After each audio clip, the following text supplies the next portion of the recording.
Hey, welcome. This is Rashid Nori with one more of the greatest and most important factors of man and woman's relations here in King's Court, where queens are raised and kings are born. Today's discussion is consistent with the misunderstandings of man relating with woman and woman relating with man.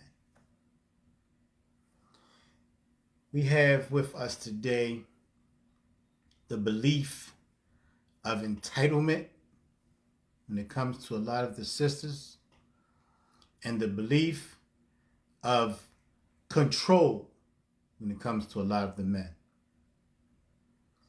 Well, I would like to twist those understandings to gather understanding that is necessary within that factor. Point being, 1, women, the entitlement factor. Feeling as though you're deserving of certain things. Granted, certain things you are entitled to. It is your right. Men, feeling that you have to be in control. But there are certain aspects of that control that is not totally yours. It goes into the factors of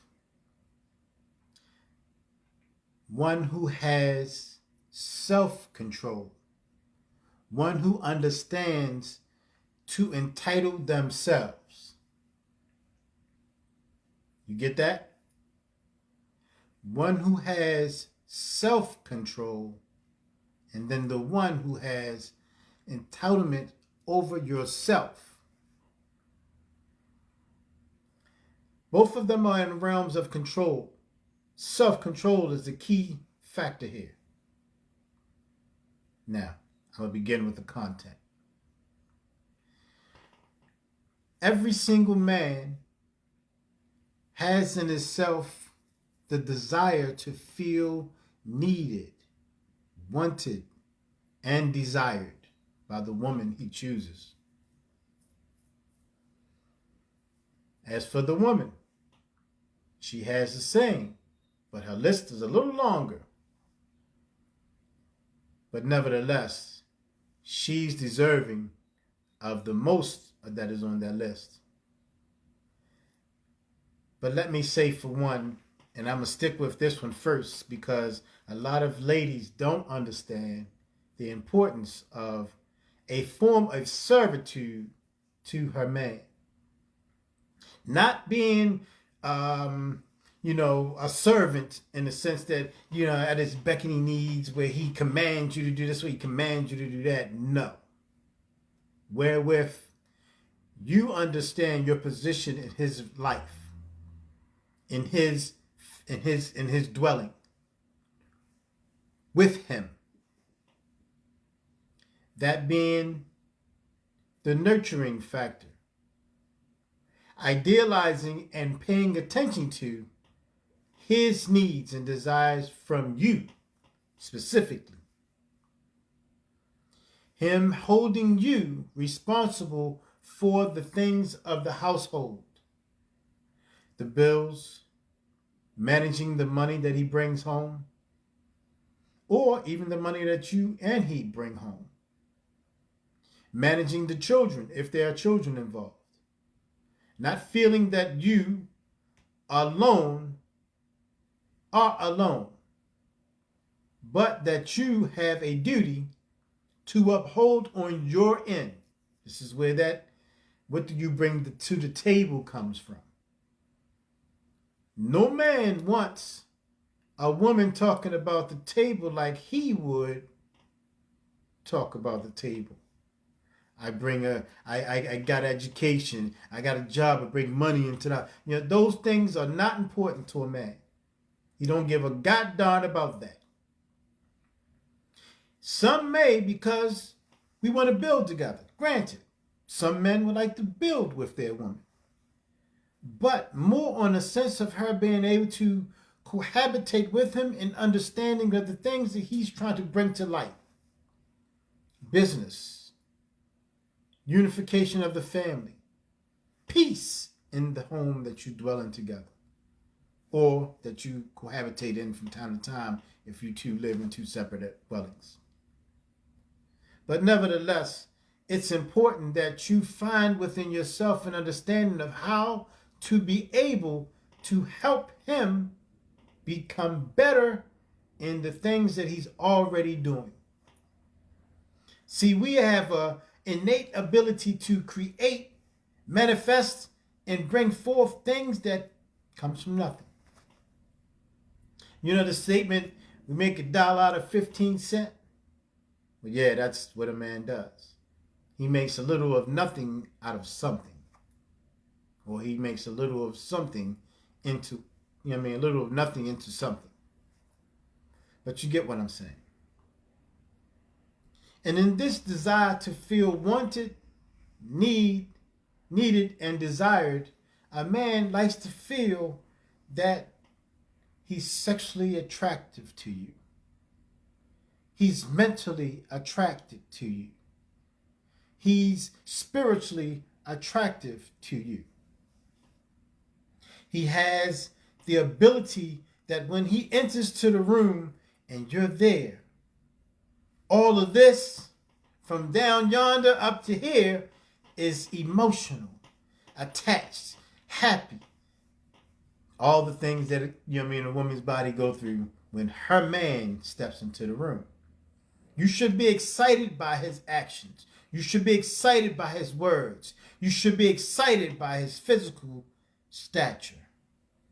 You should be excited by his mind. You should be excited by him. So this is one of the things that shows that attraction that a man needs from the woman that he's with. And in turn, that woman, because she has this with her, she will desire to help him in every way, shape, and form to keep him on a cube that is in cohabitation of all that is encompassing all that he is.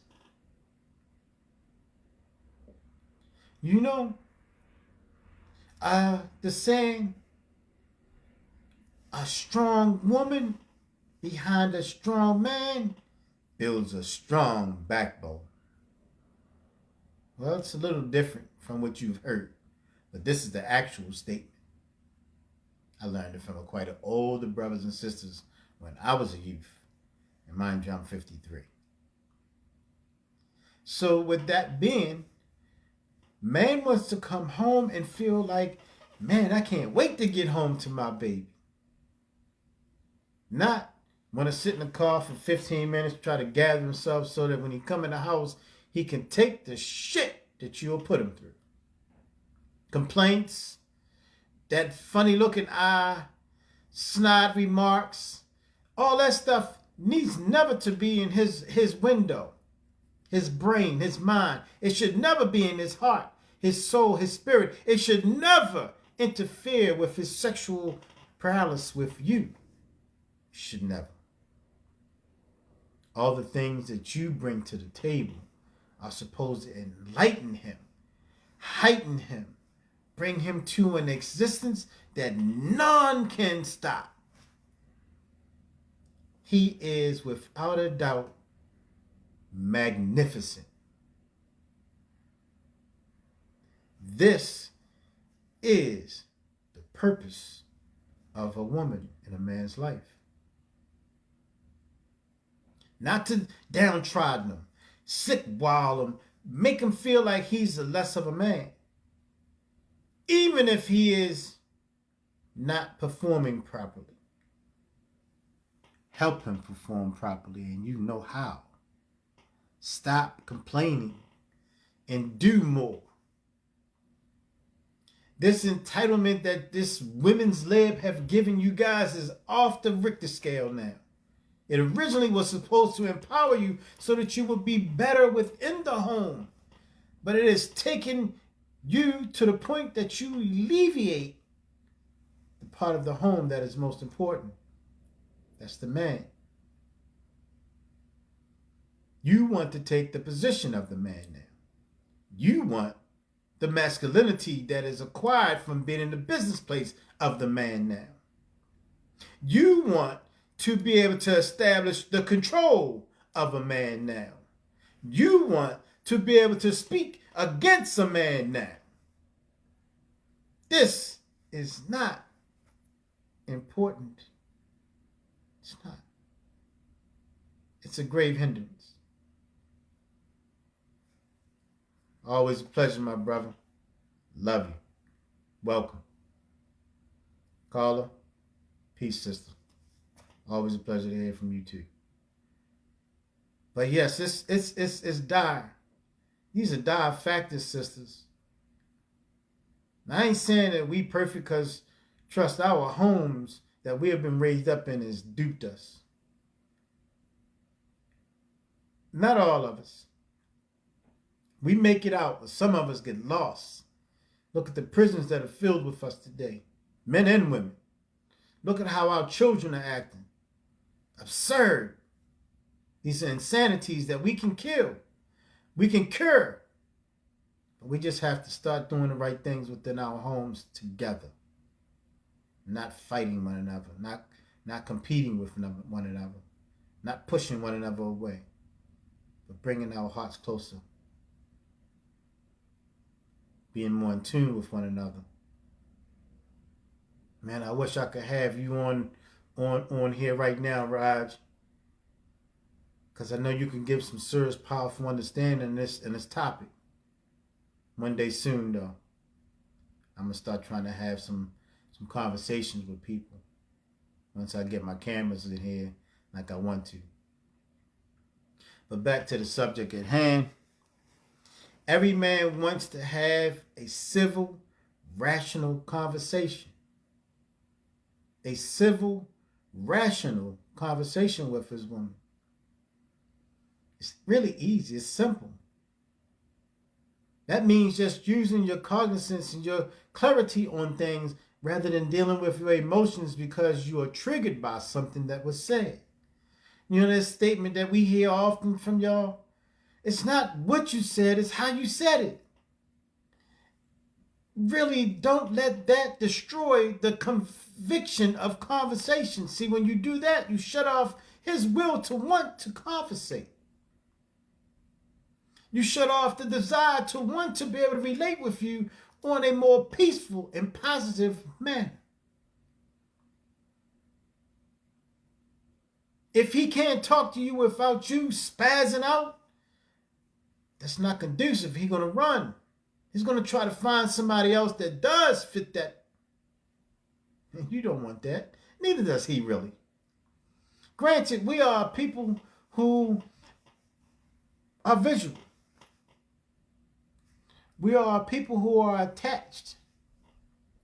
Not necessarily heartfelt or lovingly to other women.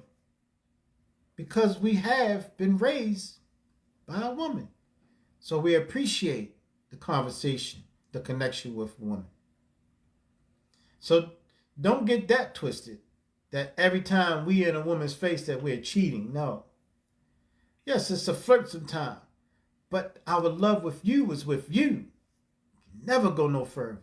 Trust me on that one. Y'all got to stop it with this. Now, granted, there's some ill-hearted people, but that's just the devil's whims. That's just some people. Not every man is that way. We endure the ability to be around women and talk and have conversation because y'all give us insight as how to be better with you when we're not connected to you. It's funny that it works that way. As I've said in my earlier podcast, I had sat down with many other women and learned well how to cohabitate with women from them. My own cousins. I got plenty of female cousins, daughters.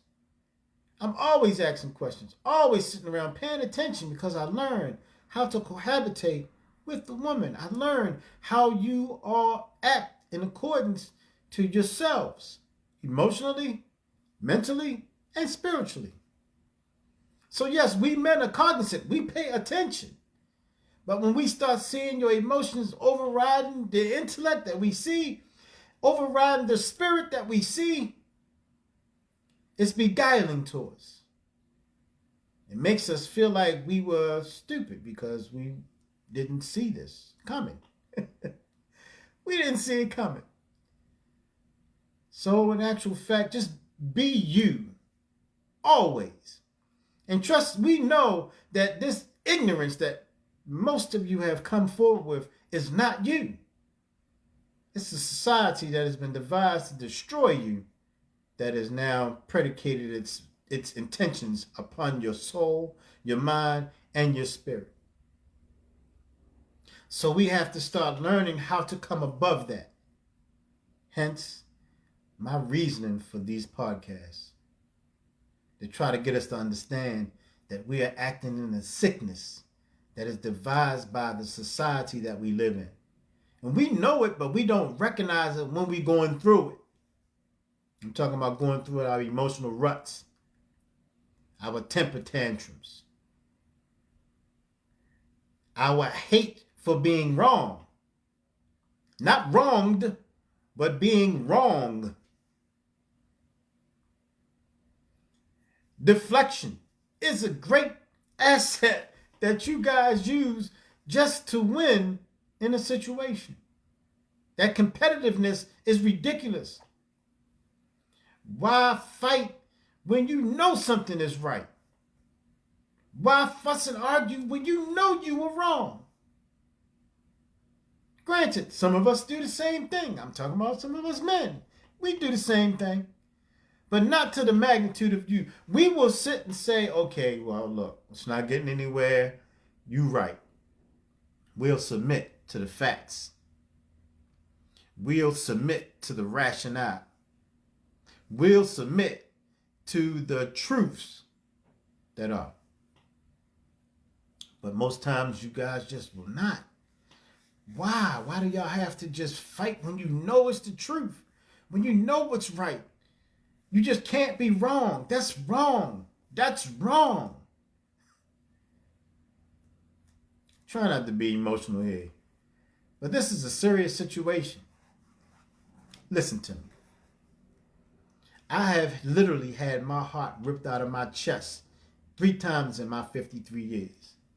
It's scary to try to interact with my sisters today. It's scary. Yes, we men have triggers too. When we recognize some ills that you guys perform in, yeah, we back up. We may stick and stay to get the poo-poo, but we won't commit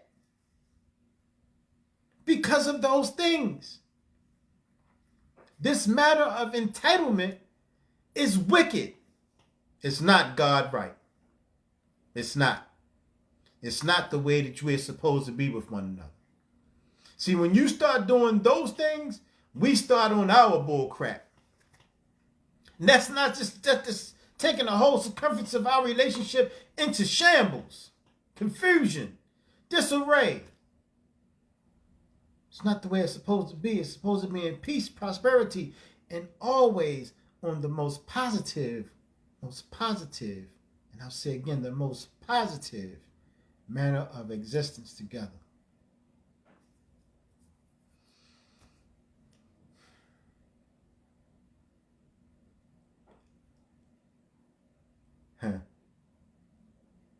I would go into some of the aspects of my past relationships, but I'm going into them without actually exposing that person or those persons. So it's a learned experience. I'm not just going on some book stuff or this and that, but yes, I am going to point out some criterions that arose within the positive understanding that, there's a percentage of things that exist where with divorce is usually by you guys for the most part. And it's not always because we cheated. It's usually because we stopped caring enough to interact with you, to sleep with you like we used to. Because we lose that attraction when you show us the evil of yourself. The rancor, these things are deterrent to a man's desire for you. See, we want peace. We need peace with you. Not argumentation, not complaints, not debates, not just because you want to be right situations. No. Rationale. You always say consistency is important. Well, we can't be consistent when you're not being rational. See, those things are like fire and ice. It's a wedge. When we start feeling like we have to second guess everything that you say because we know you don't want to be wrong in anything. We got to walk on eggshells. We got to pretend like we happy just so that you can be happy and satisfied with us. That's not how it's supposed to be. It's a balance. It's a balance. You have to give in order to receive. And in order to receive well, you have to be willing to act in accordance to the giving. And that's being appreciative, thankful, and grateful. Listen, when you first interacted with that man, it was because of what? His look, 9 times out of 10. The way he had swagger or the way he talked. How he spewed good information. You trusted in that enough that you wanted to give yourself to him. So why don't that stay the entirety of the time that you're dealing with him? Because your girlfriends who don't have a man is in your head. Because you've listened to or read some book where somebody was disgruntled and you listened to them. And instead of trusting in the man you began the relationship with. Now, granted, both of us, our choice, what is it called? Our choice picker is broken. Mainly because we look visual. We look at visual. Now, I'm chosen because, I'm quiet. Well, for the most part. Those who know me, I ain't quiet whatsoever. I'm always talking. I always have something to say. And I'm always going to be peaceful and positive as much as I can. But at the same time, I'm not going to sit around and take no shit. It's penal law. But the fact of the matter is, I can be peaceful with my woman is what I want. I don't want to have to sit around and feel like today is going to be one of them days. She's already starting. I see it in her attitude. She's stomping around the house. She ain't even started dinner yet. All right, well then, what I would do, and this is an advisement to you two guys, when your woman is having a day, help her. Help her clean the house. Don't even ask, do you want me to help you? Just get up and just do it. Start cleaning. If she joins you, good. That's a beautiful thing. If she hasn't started dinner and it's dinner time, start cooking. If she joins you, it's a beautiful thing. If you don't know how to cook, you don't know how to clean, you should learn. Because it's important. It's a unit. Balancing. When her day is off, just like when your day is off, she's supposed to be there giving you a shoulder rub. Baby, it's going to be all right. I got you. I'm here. What you need from me? You supposed to be the same way, King. You supposed to be the same way, King. I understand when you come home from work and you a little tired. All right, take your 15 minutes to just unwind. Take your little 10 minutes or whatever the case may be. Drink your beer if that's the case, or just do some aromatherapy. Put some incense on and some music and dance with your lady, man. Open up the doors of being positive, bringing back that love between you two. You know what I mean? So whatever's going on in her life, she can talk about it in completeness. See, she should never have to worry whether or not you're going to judge her. She should be able to speak. But if she's just going to be going in, then we don't want to hear that, baby. I mean, granted, if we do something wrong, then say it then. Nip it in the bud, baby. Oh, baby. Come on, baby. Listen to me. You just said this and it was offensive. Is that hard? It's not hard. It's not hard. But if he wait until later and you say it and he don't see it and he don't even understand what he did, it's going to be conflict because you're going to be like, man, you capping, you tripping. Get it while it's in, while it's happening. See, we got to deal with checks and balances too, outside and inside. So, yeah, deal with it right then and there. Don't wait. Don't hold on to it and fester on it. Y'all got a habit of doing that. That's a bad, bad habit. Festering. Don't do that.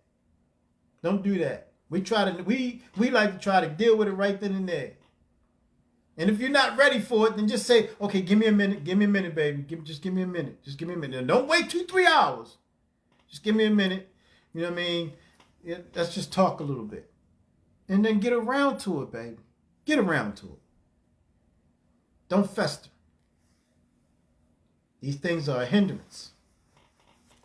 They are a grave hindrance to the relationship. And then if there's children in the house, they're not going to get to see the important factors of how to cohabitate with one another as children. See, because they learn from us. They're sponges. They listen to how you act with one another, and then they act in accordance to how you act with one another. So you have to be mindful of these things. Don't act out in front of the children.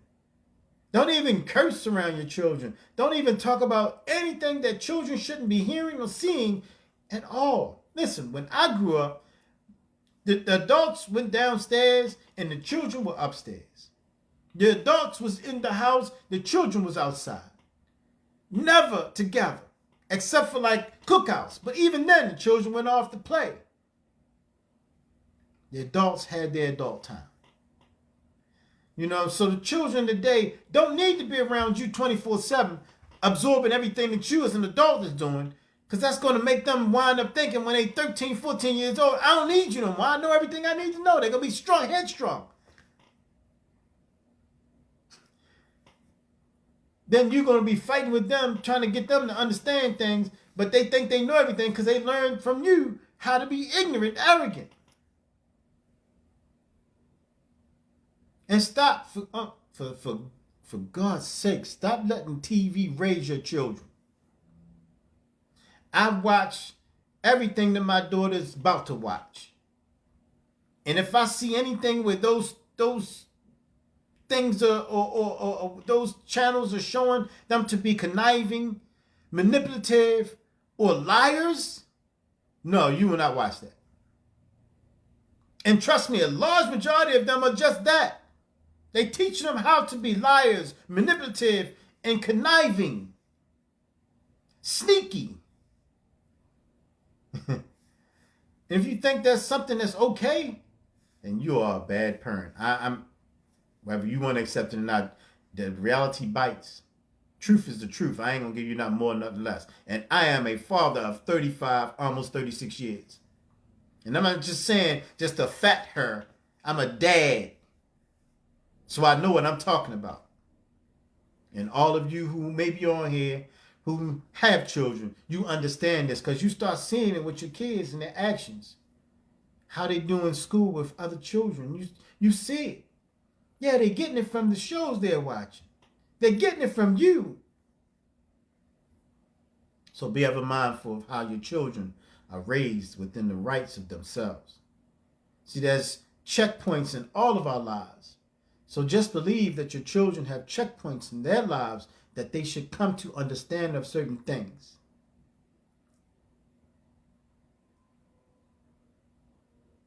Children should have a principled setting of time periods that they get to learn certain things, get to experience certain things.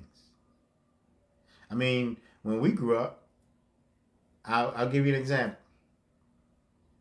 By the time I was 5, I learned that Santa Claus didn't exist. Rudolph the Red-Nosed Reindeer was make-believe. All of that stuff when I was 5 years old, right? My father sat me down. He said, look, I mean, we enjoying these things because it's just fun. It's just fun. But I got to tell you the truth. And it's the same way I've been with my kids. There's no Santa Claus. Your mother and me is Santa Claus. We buy all those gifts. My father even told me, man, we put him downstairs just so that we could just surprise, just for the surprise. So you see him underneath the tree and all that. But we ain't sitting there telling you that Santa Claus brought it. We ain't telling you that. And I noticed that they didn't tell us that. So I said that to say this. We tell our children, don't you lie to me. But we lie to them their whole lives with this bull crap from the slave masters' bull crap. Reality bites, but the truth heals. I was on Facebook not too long ago, as a matter of fact, last night, and a sister shared something about how men are downtrodden women, talking bad about them, and when they overweight, or they if they not as cute or pretty as most women that they've encountered, and so forth and so on. And I said specifically, sisters, you all are the biggest enablers of one another. By telling each other, oh girl, you look great, that dress look good on you, and cotton picking well with them. You ain't telling her, she gaining weight constantly, and you're not saying to her, babe, come on, you got to get a hold of that. Your DNA is a little different from the rest of ours. Or having that weekend binge of drinking, and you don't think that weight is going to be put on. They are calories, large calories that's in a wine glass. So you got to be mindful of these things. That weekend binging, drinks, partying, it's not good. It's not healthy. You got to start telling your friends. You got to start telling your sisters these important factors. Stop enabling them to continue down the road of unhealthiness. And same with us, guys. Stop drinking beer. Stop smoking cigarettes. Be healthy. Work out, man. I got a workout center in my house. When the pandemic hit and I couldn't go to the gym no more, nigga, I still had to work out. I still had to take care of me. Trust and believe, the average young dude that want to come my way, if he ain't got 5 to 6 rounds in him, he in trouble. He in trouble. And I'm talking about all of it. I'm talking about wrestling, boxing, martial arts, whatever the case may be. Nigga, if you ain't got 5 rounds, you're in trouble. Because I want to be a protector for my family. So should you. And stop, for goodness sake. Stop walking around with your pants hanging off your butt. Young brothers. Stop. It's not a fad that is even attractive to anyone. Some of these crazy young girls, maybe, but you already know what come on, man. This is some homosexual stuff. I know you've heard it before. I ain't saying that you're homosexual, but this is the actions of the homosexuals. It's penal law. Hope they don't shut me down for that. But our nation is sick, man. We have to come above these things. We have to start acting in accordance to the love that's within us. Because that's the one thing that brought us together, and it shouldn't be the thing that tears us apart. It should be the very thing to hold us for the rest of our lives together. We've become animalistic. All right, then every man wants to become the most important factor in your lives. See, that's that fathering, that nurturing factor of a father, that king in us. It's innate. Just like innately it's in you guys too, ladies. It's innate in you to want to care for the man that you have eyes for, that your heart quivers for. It's innate. It's natural. Natural inclination is something that you can't avoid. It's congruent. It's obtrusive. It's maneuverable. But it's never wavering or shaking apart.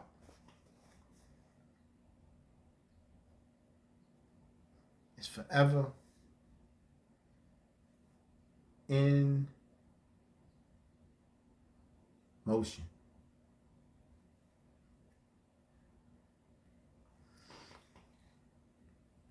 But we have to now start to find comfort in each other. We have to start finding comfort in each other, whether it's in relationships or just in our general communities. Being able to say, hey man, how you doing? And speaking back, hey, how you doing, brother? It's a simple thing, man. It's not hard.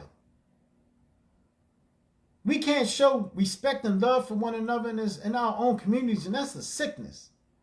I mean, you don't see that?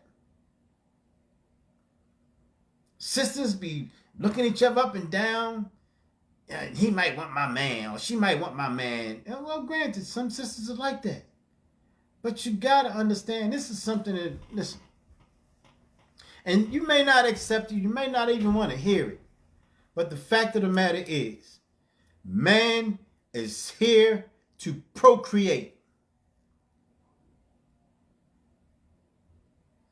We give off pheromones that most women are attracted to. Whether it be the scent of those pheromones or the actions of our stature,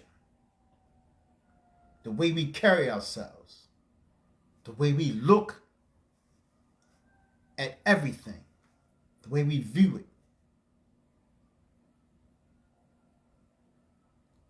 So with that being, ladies,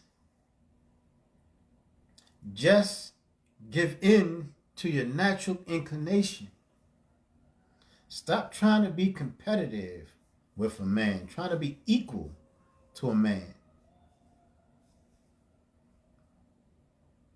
You're not a man. And for goodness sakes, we're not women.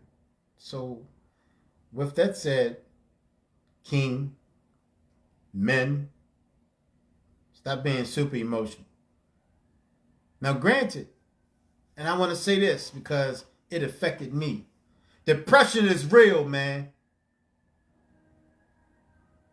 It will hurt you.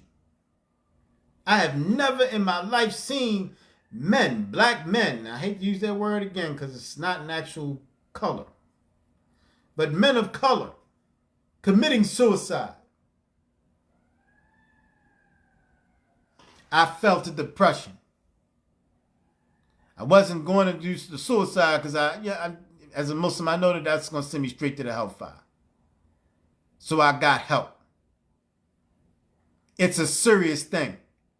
Stop thinking that you're okay and you in the back or you by yourself and you just bust off crying for watching a movie or thinking about something of old that hurt you. If that happens, trust and believe, man, you're going through some depression. And there's something that could kill you or cause you to kill yourself. Because it's not us on our cube, man. See, we can personify a strong man all day long. But you know what's going on inside of you. You know what's going on inside of you. Get help. Don't just sit around thinking you can do it by yourself. Get help. If you have a strong connection with your family, do like I did. Give yourself an intervention. Tell them what's going on. Maybe somebody can give you some wisdom to help you or just seek some therapy, man. It's a serious thing. I ain't never in my life felt that way, and it was tearing me up. I felt broken. Nah, that ain't me. Nigga, nah, that ain't me. I was fighting with myself. Nah, man, nah. I had to break down and just say, look, nigga, get some help.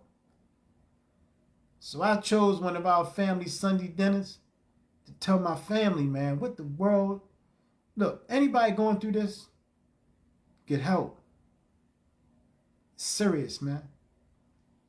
You crippling yourself and your family. And if you wind up killing yourself by driving and you just have a breakdown and you crash, you killing yourself and you'll kill somebody else. So get some help. There's nothing wrong with being a man and getting help from somebody. Listen, man, when I was about 17. This is older gentleman named C-Line that used to be in the neighborhood. Why is this old man I ever met in my life, Jack? And it's funny because I met in Islam, it's this sheikh.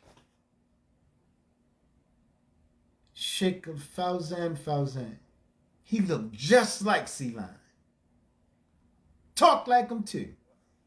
I was like, man, this is C-Line reincarnated because we mind melded, and this man was so sharp. It was like I was being bitten, like, you know, like mosquitoes bite you. You'd be like, come on, man, come on. You know what I mean? But the reality was like that. I just get wisdom. Just come on with it. But yeah, sit down and talk with some of the older brothers and sisters. Gain some wisdom and intelligence that's not of your own. See, because we see things one way, but trust me and believe somebody who has more experience than you see it differently. I was listening to Dick Gregory not too long ago. Man, this old gentleman, Jack, is wise as all outdoors. He's witnessed a world of things. But he said one thing that I know to be a fact as a believer. And somebody had asked him on the podcast, on the show, and they was like, man, you never worried if they was going to come after you? Because he watched Malcolm get killed. He watched Martin Luther King get killed, and quite a few others. He came up in a time when the Black Panther Party was out there. So he's seen it all, Jack. But the first thing he said was, man, I know for a fact that when it's your time, and it's only by God. So fear not anyone taking your life at any time, because no harm can come to you, except that it be by the will of God. So if you're worrying through this world right now for anything that has nothing to do with God's right and truth, you're missing out on a lot. Walking around scared. You manipulating yourself. You hindering yourself. Now I ain't saying go out here and walk around with a gun and kill somebody and do all the most stupidest things the devil will manipulate you to do. But have notion that God sees you even though you don't see him. And that he's working in your life every single day. But when it's your time, there's nothing you can do to change it. No one can change that. God's call is God's call. And nobody controls that but God.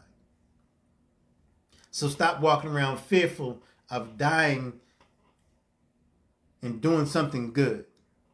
That was the point of my saying this. Don't fear doing something good for the benefit of others as well as yourself and your family. But fear not doing something good, doing something beneficial, and someone else doing it in light of you not doing it. You'll lose your blessings. Trust me, the hereafter, you'll stand on your blessings. And you'll also stand on your ill deeds, your ill-gotten deeds. So be mindful of what you do, what you say, and how you act with one another. And continuing, let me say, all right, so every man loves to have you initiate the cohabitation. I can't use certain words, but yet and still, you know what I mean. We like to feel wanted and desired. We don't want to always be the one that's just humping. Come on, man. We want to feel like you want us as much as we want you. We know you do. Fellatio, it's another thing. That's a beautiful thing that we love because we love to do it for you. So it's a give and take. It's a balance. It's a balance in everything in our lives together. You got to establish the balance. We got to leave off the foolish idealizations of entitlement and the foolish idealizations of control. Granted, now let me get back to this. The entitlement factor has certain issues that are good for you to have because you are in right to it. And the control factors are in the rights that you have with that woman. Because a woman left to her own faculties and desires, she will begin to do things that are based on nothing but her desires. Her rationale and intellect goes out the door when left to her own faculties of emotion. See, it's another thing we're not taught any longer. It's something of old, y'all. So listen carefully. Man is created with 9 parts intellect and 1 part emotion. This is the reason why I felt broken when that emotion toppled over my intellect. And a woman is created with 9 parts of emotion and 1 part intellect, but it doesn't take away from her intelligence whatsoever. In fact, her emotions can make her stronger, but only if they're wielded in the proper manners that is befitting her queenhood. Her wisdom is beyond all compare. It really is. Listen, women, you are encompassed of every single thing in the universe. When God called the angels forth to bring forth clay from all corners of the universe so that he may create man and woman, you got the better part of that. You got the better part of that. When that rib was taken, that rib held so many particles. This is also the reason why that the minerals that are noted to be in the body of the human being is 102. The woman has 108. Those very other 5 or 6 minerals that you hold regulate your menstrual. A lot of people don't know that, but these are facts. This is true. And when that's out of balance, your menstruals sometimes go whack. So does the menopause factor. It was at a particular point in time of your life, and it's usually behind the fact of an initial turning point in the physical paralysis. And that's usually gained around your desires. Not just your physical desires, but your spiritual desires. See, some people are now beginning to have that happen to them at early ages because they're being made to grow up fast. Go figure. Now, I can go into a whole lot of stuff, but a lot of things you're just going to have to start learning to read. We got to learn to start researching and reading and developing understanding for ourselves, because we got to stop taking his story. There was a place that was called Timbuktu that they robbed. took all the information, and they still haven't mastered any of it yet. But they're coming to understanding of those things all over again. But trust and believe, everything that is noted in science, everything that is noted in astrology, everything that is noted in the physical form of the human being was already known. Surgery on the eye, surgery on the brain was already done back then, in the time of Mansa Musa. Mansa Kankan Musa. One of the richest, most wealthiest Kemet men in history. Still to the day. There's a couple others. Kings. Learn about them. Tutankhamun, Imhotep. Quite a few others. Anyway. But yeah, that's gravely important for us to have that sexual healing, as Marvin Gaye said. It's important. Don't leverage sex in the relationship. That's insane, man. How you gonna leverage the thing that you so desire for one another just to get back at one another? Because I'm mad. I ain't giving him nothing.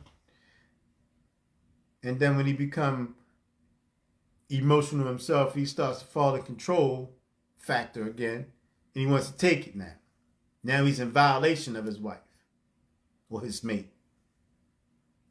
So, that balance.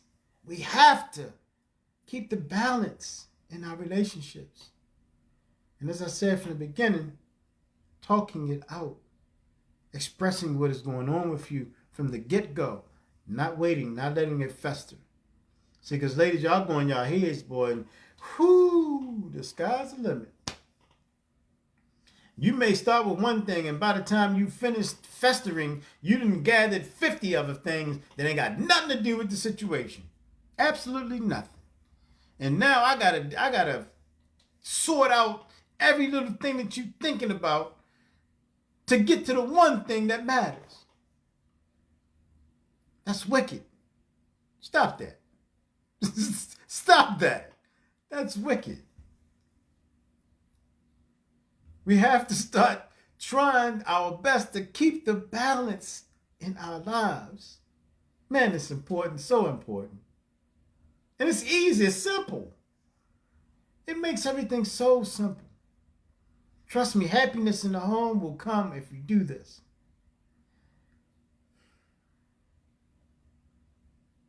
Yeah. All right, so I'm going to go on with the next factor of this content. Ladies,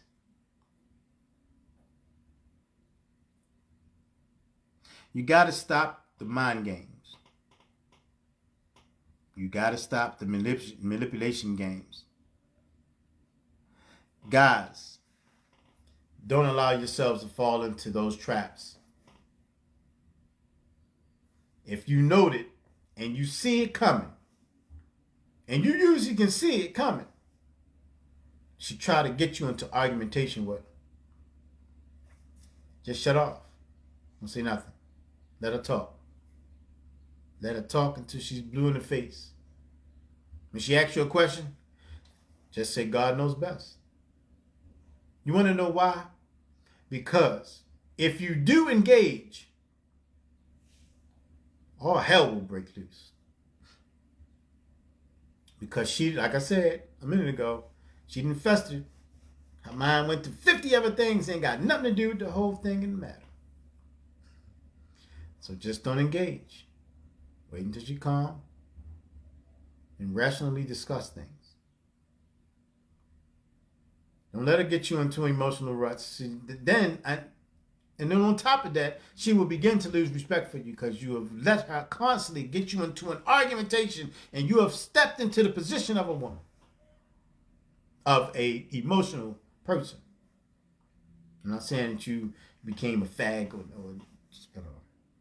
Not saying that you became so emotional that you became a woman, but you let yourself get caught up in that argumentation. You have fallen into the emotional factor, which is one part of yourself, and you let that fall into control.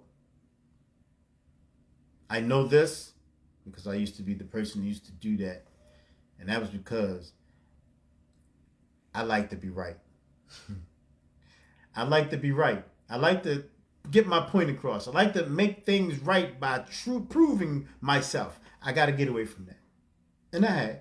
I've grown over the last 2 years in that factor. So that's why I can speak about it. I know it exists. I know it's something that is true. I've gotten gravely better with that. Because instead of getting angry with somebody, I just laugh. I smile. And I just be hopeful. I pray. Instead of engaging into that ignorance. Because that's what it is, ignorance. Because that's all you know. That's all you've ever experienced. That's all you've ever seen. You've seen the explosion between your parents and their boyfriend, or your mother and father, or whatever the case may be. Your mother and her wife, or whatever the case may be. You've seen those explosions. So you think that's something that's supposed to be. It's not. Peace is projected by rationale, common sense, and cognizant speech. Things that exist that are true. Rationale is derived from things that are facts. And always and forever deal in facts, not fiction, not irrational, not emotional. Emotions are destructive. Look at the world we live in. All the wars that were waged were on emotions. Feeling better, stronger, faster. Some of us know where that came from. $1 Million Man, right? Yeah, but it's real though, man. It's real. So more love, people. More attraction. More simplicity. More rational thinking. More cognizant feelings. Like, if you're going to be in your feelings, then at least delve straight into the fact of it. Not that whimsical foolishness just because you want to win an argument. It's not about who wins or loses. It's about who's right and who's wrong. And if you know you're wrong, then say, okay, yeah, you know what? I was wrong. And then explain how you was wrong, because in the fact of the matter, the other person might not understand how you was wrong, and they just want to be right. And vice versa. Ladies, do the same thing. Don't be afraid to tell the truth. Don't be afraid to face the truth. Don't be afraid to accept the truth. It's like I said, y'all enable one another with these lies y'all tell each other. And then your friend died of a cardiac arrest. Your friend died from an overdose of alcohol, or rot gut, what is it called? Rot gut or gut rot from drinking profusely, unnecessarily, putting on your stomach, hanging past the vagina, and vice versa. Us drinking beer crazy and our stomachs hanging past our penis. We can't even see our balls. I hope they don't eliminate me because of the speech, but I can't bring it to you no other way. I got to keep it real. No caps here. Other than the one that I got on, but no caps coming from this voice. No caps coming from this man. No caps coming from this king. Yeah, I do consider myself a king today. I just don't have a queen by my side. I will soon, though. Inshallah. God willing. She will be by my side, and we will rule this castle together.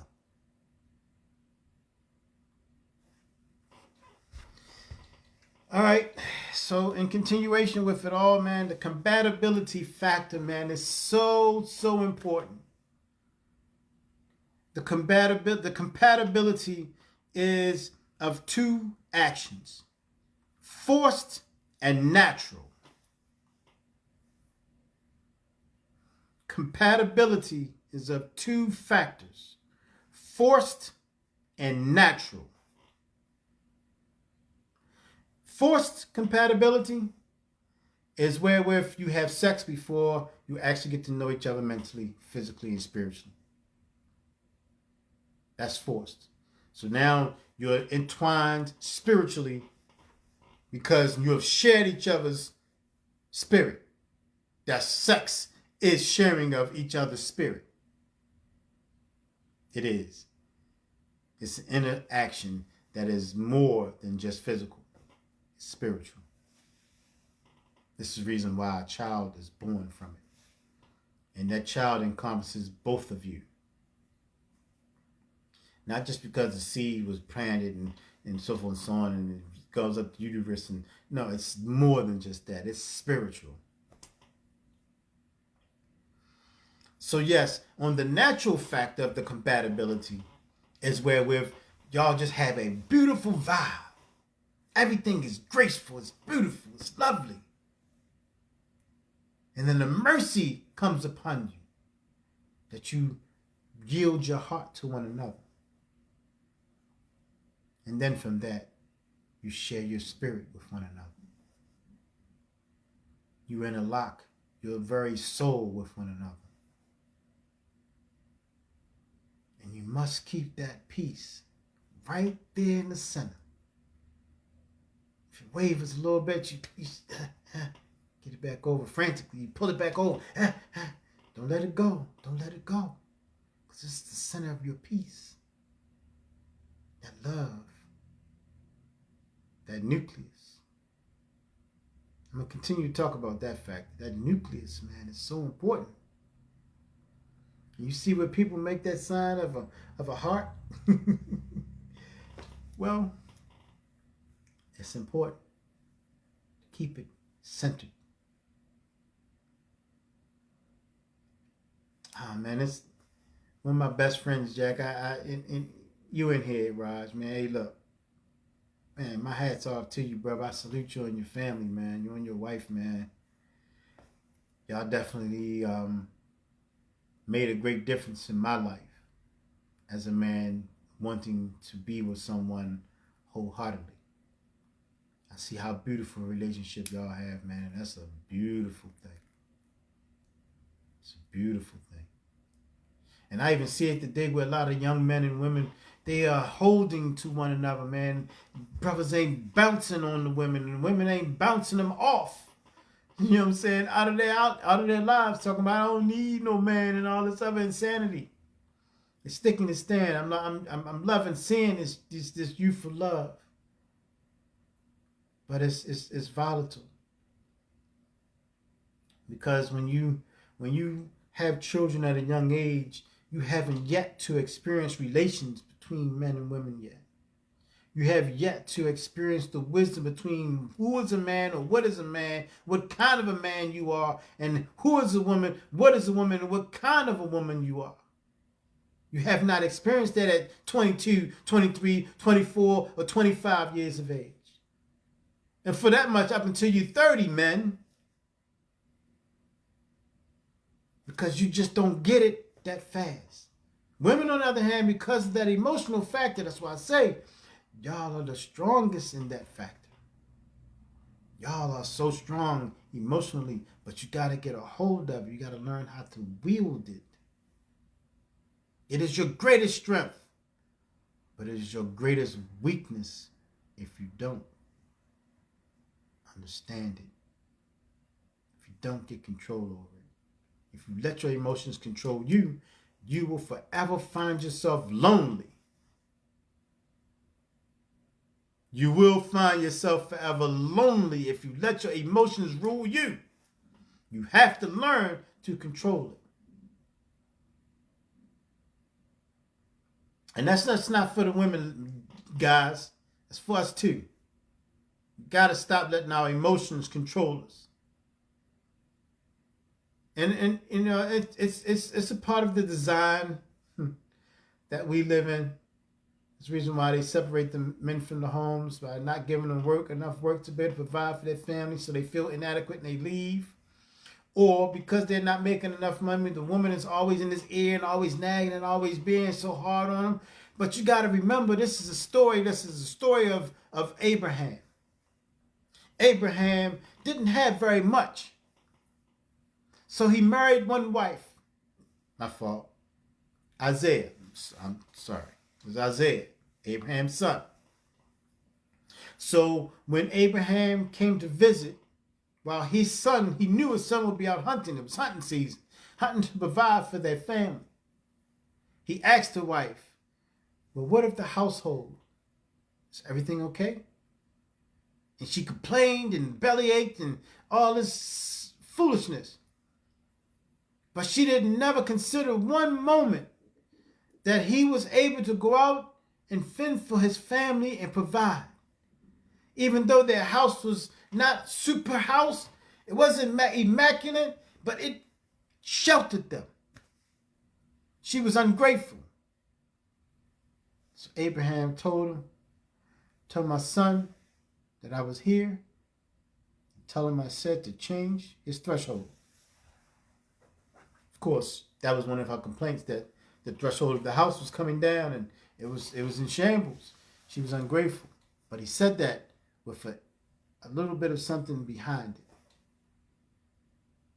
So when Isaiah came back from the hunt, he's like, baby, I got our food, cut it up, put it, let's store it and whatever. And she said, the gentleman came. He said, well, what did he look like? So she told him. He knew right away it was his father. And then he said, well, did he have anything for us? Did he say anything? She said, yeah, he asked her, how was things? And of course, we're not really doing very well. And so I told him, it's hard for us. And I'm really, really not feeling this house. It's just tearing down, it's falling apart. So he said for me to give you a message. He said, oh, what was the message?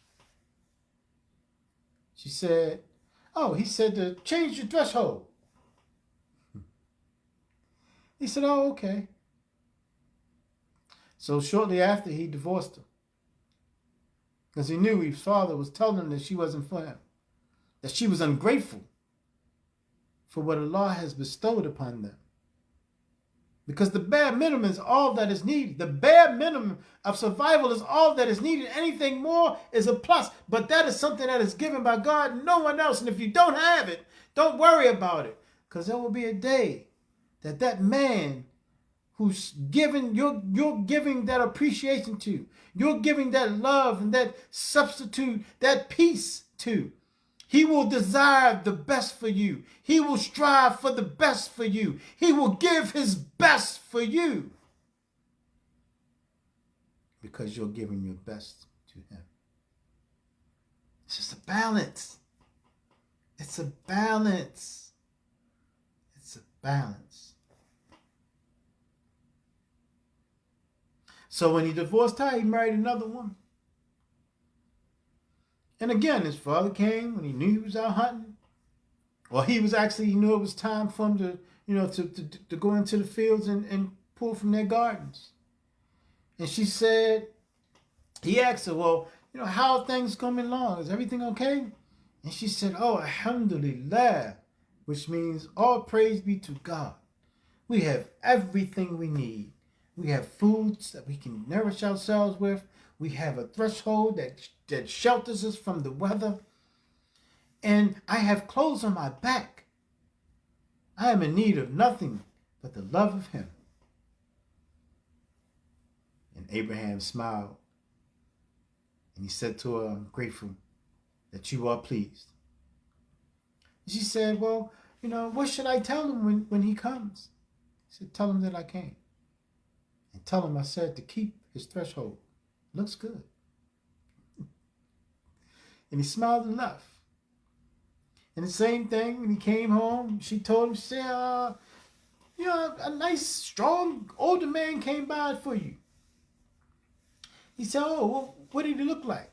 She explained. She said, oh, he knew it was his father.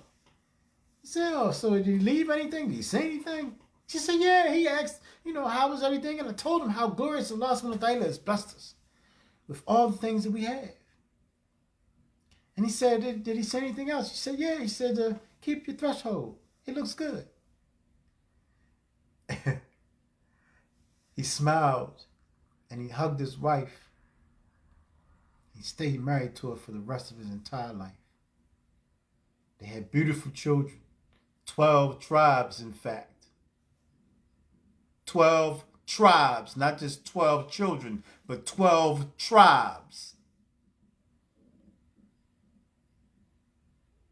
So be ever mindful of the things that you want. Be ever mindful of the things that you are granted. Be ever mindful of the things that you will never be granted. Because God is the one who is wielding the hand of prosperity. What is meant for you, no one will ever be able to stop it. What's not meant for you, you will never, never, never receive. So be grateful. Keep the balance. Always be understood of that which is not even existent yet, but be understood of that which has already passed. See, because if you constantly putting a creation in front of you, I said this the other day, and you putting God behind you, how can you maneuver in this world peacefully? How can you manifest something that is good for you peacefully if you have no gratitude? If you have no respect for the one who created you? If you can't even respect one another? If you have no love for yourself? We have to stop being sick and cure our ills. Knowledge reigns nearly over everything. Nearly because the one who brought you knowledge is all-knowing. So seek from the one who is all-knowing, understanding.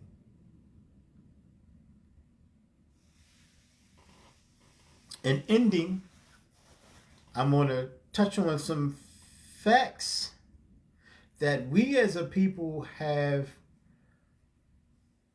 really missed. And I say we missed because most of us my age have grew up on it, but we have forgotten it. There's no reason why I have some books that are coming out, self-help books. One of them is called How Soon We Forget, because we forget fast. We throw yesterday out the window. We don't hold it behind us and keep it in hindsight. We throw it out the window. It don't matter. It was then. No, everything that came forward in our lives and the lives of those before us matter. Trust me on that one. How else are you to get better? See, it's another thing too. It's kind of crazy. You ask somebody, man, rate yourself from 1 to 10. And ladies, y'all rate yourselves a 10. Leaving no room for correction or getting better. Like, really? You perfect? Can't think so highly of yourself. None of us are perfect. None of us got it pegged. None of us. You can be good. You can be great. You can even be awesome, magnificent, all those beautiful things. But you'll never be perfect. So stop doing it to yourself. You're giving yourself a false sense of self. But I wanted to go into men and women need to find themselves and acknowledge who you are.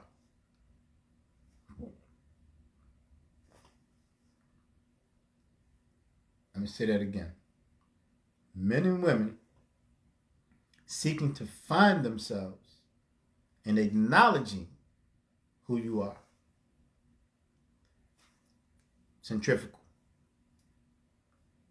Finding yourself is getting to, like me, for instance, every single day, I take into account my day. I analyze how I maneuvered in it, how I manipulated, and so forth and so on. If I was doing anything wrong, I try to correct it the next day. If I said anything wrong, I try to correct it the next day. If I even thought of something in a wrong way or did something in a wrong way, I try to correct it the next day. But I take it into account. It's just about being responsible for yourself. Having what my father used to say, boy, you better sit down and litigate with yourself. Litigate. Like sit there and actually discern what you do right and what you do wrong. And try to better what you do right and remove what you do wrong.